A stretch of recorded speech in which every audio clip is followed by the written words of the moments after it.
Təhsildə ənənəvi metodlar artıq yeganə seçim deyil. Universitetlərdə hibrid modelin tətbiqi həm tələbənin vaxtına qənaət edir, həm də təhsilin əlçatanlığını artırır. Pandemiya dövründə ölkəmizdəki ali təhsil müəssisələri onlayn tədris təcrübəsindən istifadə etmişdi. Bəs görəsən gələcəkdə bu model davamlı ola bilərmi?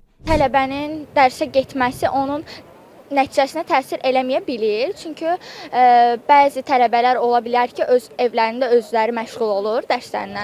Universitetə davamlı olaraq getməyin düzgün olduğunu düşünürəm. Çünki imtahanda bu bizə çox təsir edə bilər. Çünki hər dərsin özünün ayrı mövzuları olduğu üçün, əgər 1-2 dərs biz bundan geri qalsaq, bu bizə çətinlik yarada bilər. Universitet biraz praktiki olaraq insana daha çox inkişaf elətdirir və yaxud da oxuduğumuz ixtisası hardasa biz işləsək, praktiki olaraq həmin fənni daha yaxşı qavramış oluruq. Nəinki dərsdə oturub heç bir şey eləməməklə. Onlayn da eləsələr məncə daha yaxşı olar, daha effektiv olar. Çünki mən özüm də məsələn bəzi fənlərim, bəzi dərslərim onlayndır və kifayət qədər səmərəli keçir və kifayət qədər də yəni mənim üçün önəmli faktorlar olur ki, onları anında qeyd edə bilirəm. Düşünürəm ki, davamiyyət mövzusu biraz da tələbələrin öz istəyinə buraxılmalıdır və davamiyyətin bal sisteminə daxil olmasının biraz əleyhinəyəm. Çünki nəyə görə? Bəzən tələbələr öz seçimləri ilə dərsə davamiyyətlərini təmin etsələr daha yaxşı olar ki, bu dərsdə istər marağın təmin olunmasına köməklik göstərə bilər. Elə fənlər olur ki, bunlar ixtisasa kənardılar, qeyri-ixtisas fənlərdirlər. Yəni düşünürəm məcburiyyətdən həmin dərsdə oturmaq tələbənin nə qədər inkişaf etdirsə də bir o qədər də vaxtını almış olur. Əslində nəzəriyyəni bir dəfə oxuyub öyrənmək məncə daha effektivdir və sonra praktikaya getməyi, universitetə günbəgün praktikaya getməyi tərəfdarıyam mən. Yəni sadəcə hər gün nəzəriyyə üçün getmək o qədər də yaxşı deyil məncə. Tələbələrin hər gün dərsə getməyi düşünürəm ki, vacib deyil.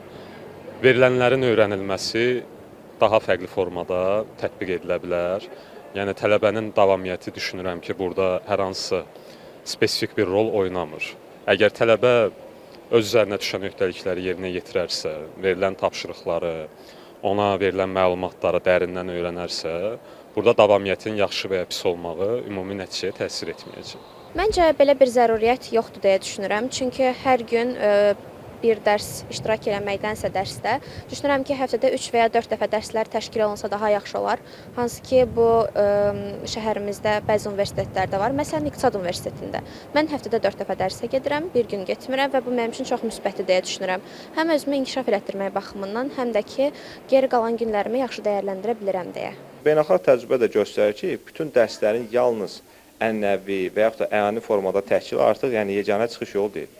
Xüsusilə nəzəri və mühazirə tipli bəzi fənlərin onlayn təşkil olunması praktik və tətbiqi hissələrin isə əyani saxlanılmasında daha çevik və səmərəli model formalaşdıra bilər. Tələbə hər gün mütləq universitetə gəlmə məcburiyyətində qalmayacaq.